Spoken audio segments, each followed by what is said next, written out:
Most guys who want to handle their social anxiety, they'll go to somebody like a doctor who will give them SSRIs or give them medication to overcome the problem. Or maybe you're going to go ask a spiritual guru who's going to tell you to let go of everything. And then ultimately, you do not need success with women or anything at all. Now, if you ask a dating coach, the answer is a little bit more complicated, but there is an answer. So in this video, I'm going to give you my system to ultimately overcome social anxiety.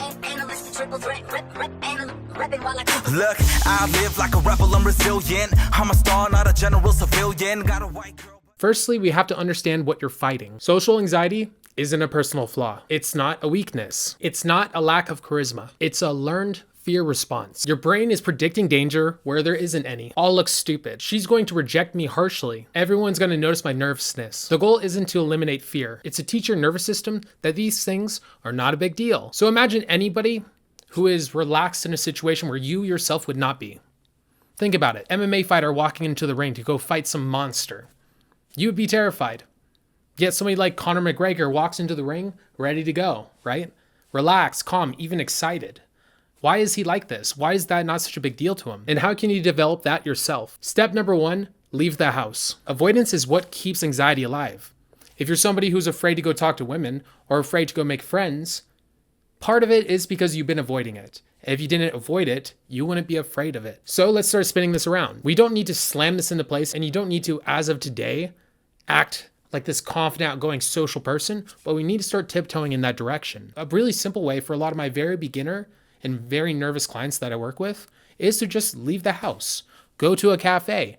If you have anything you would do at home that you could do out and about, go out and about and do it. Don't stay at home. Go to cafes, go to hookah lounges, hit the bar, go to a club. Find something that you can do and be social. Not every interaction has to be with women. We need to work this up and build you up. If it's easier for you to go talk to guys and make friends with men, start off doing that and build up to it. Not every outing has to be bold. You're training exposure, not the bravery. The more you give people eye contact, the more that you start conversations, the more that you just go to social environments, the more confident you're going to naturally become, the more at ease you're going to become in these environments. Step number 2, prep and visualize. Before going out, visualize having a simple conversation. Maybe when you're having this conversation, you feel very tense. You feel very in your head. Now with this visualization exercise, you want to work towards visualizing this social interaction in the most relaxed way you can. I tell my clients that you want to shoot for as relaxed as you are at home by yourself on the couch in your PJs.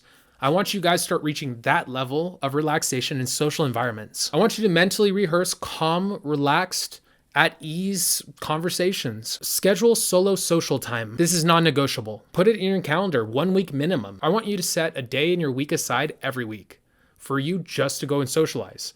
I want you to time block it. I want you to decide, hey, at 7 p.m. to 10 p.m., this is the time that I'm going to socialize and I'm going to go talk to strangers. I'm going to go make friends. I'm going to go hit the clubs, hit the bars, hit the hookah lounge. Just get out of your house. This time is spent for nothing else, and do not give yourself excuses.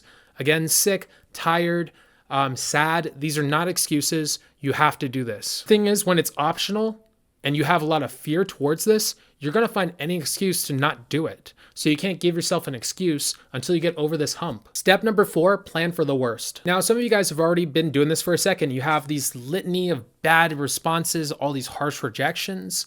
These rejections are going to be fuel for the future. This is going to build you a structure that'll make you more robust when you go out. Every time you got a negative response, you gave a negative response, or you didn't know what to say, or you got in your head, or you got sad or angry, or else this memory wouldn't be so harsh towards you. This memory wouldn't be holding you back. We're going to use these memories to build you a thicker skin. I want you to visualize the harshest reaction you've ever had. I want you to feel the emotions you felt in the moment.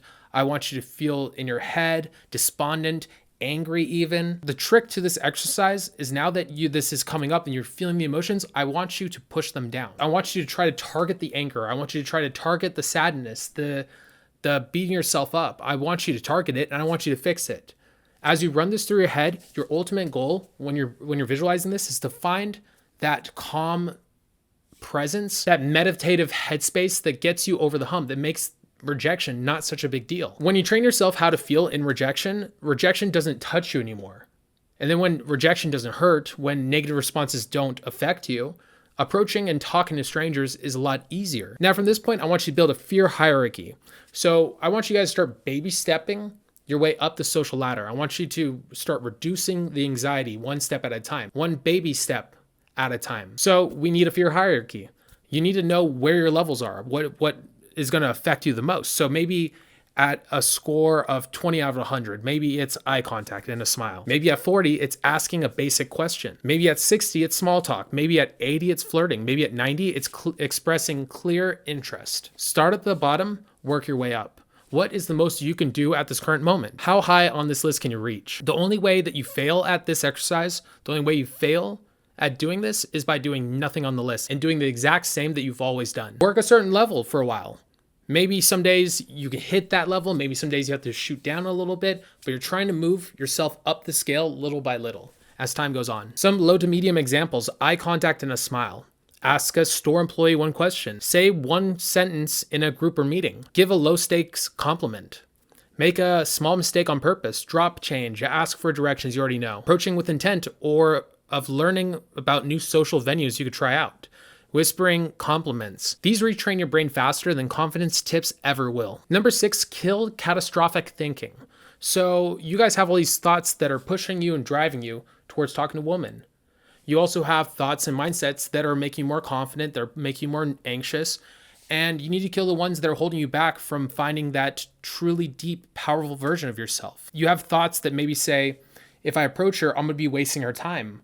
Or maybe that I'm being creepy for saying this.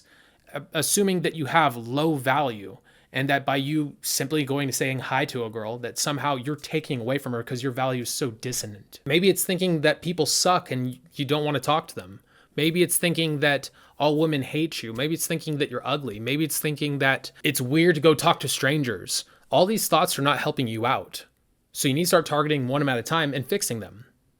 One of my old mentors actually used to say this, you want to believe that which makes you powerful, not necessarily that which is true. So if you're somebody's like, I'm not the best in the world, I'm not the most handsome man in the world, well, that's going to affect you in a big way when it comes to talking to girls. Now, if you're somebody who believes that anyways, I'm the baddest motherfucker ever, I'm so handsome, I'm Brad Pitt, I'm 2 Chainz. Dude, I'm sexy as fuck. If you're somebody who believes that, you're going to be a lot more charismatic when it comes to talking to girls, even though it's not true. Step number 7, drop safety behaviors. These feel helpful, but they keep anxiety alive. Avoiding eye contact, over-preparing what you say, shifting your weight from foot to foot, adding extra filler words, or not adding pauses to your conversations, talking too fast or too quietly. Choose one behavior that's coming from an anxious place and work to exterminate it. Work to make it no longer a habit of yours. Step number 8, reduce baseline anxiety. This means taking care of your health, getting enough sleep, eating healthy, getting some exercise in, going for jogs, regular meditation. All these things are going to help you in terms of anxiety. If when you go out, you find yourself getting super nervous, bring your everyday world anxiety down. Like, how anxious are you when you drive your car to work? How anxious are you when you're at work? How anxious are you when you're at the grocery store? How anxious are you when you're at home by yourself? You need to really think about this and bring down your overall anxiety. And if you do that, you're going to have a lot less social anxiety. Step number 9, win outside of dating. Get fitness in the gym, get fitness in your purpose, go chase money, go chase a savings, go chase a nice car, win outside of this, but not for necessarily getting the women, but so that you can be confident within yourself because you have all the receipts. These are why I should be confident. These are the medals and the placards I put up on my wall. This is why. This is the proof. This is my PhD. Dating anxiety shrinks when your identity isn't riding on one interaction. Become your own ally. Start working on your internal dialogue. Make sure it's very positive. Like when you have a problem or when you're second guessing yourself, what would your best friend say? What would he say to himself? Is he saying what you say to yourself? Because the answer is no. You're hurting your overall confidence. Your confidence is very integral to the way that people receive you. No matter where you guys are starting at, this is very doable. This is something that you systematically can work on, something that you can build up from. It doesn't matter where your starting point is as long as you are improving. If you're using this though as an excuse that, oh my God, I'm down in the pits of hell, there's no way I can climb out, don't worry about getting out of the hole. Worry about working your way out of the hole. Like work 10 feet, 20 feet, 30 feet out of the hole. Don't necessarily shoot for being out yet. Work your way up. There's no reason to skip steps. You're going to get there eventually. Enjoy the ride while you can. It's a journey. It's an odyssey of the mind, and you should treat it with respect. All right, I hope you enjoyed the video. If you have any questions, leave in the comment section below. And with that being said, peace. I live like a rebel, I'm resilient. I'm a star, not a general civilian. Got a white girl, but her ass a Brazilian. Not a rich chick, but a swag worth $1 billion. Got skills that'll shine through the nighttime. Cause they say I spit it doper than a white line. Write rhymes, living in my lab like I'm Einstein. Thinking with my left brain, cause I'm out my right mind. Girls tell me I'm an ass, I'm a bit rude. If that's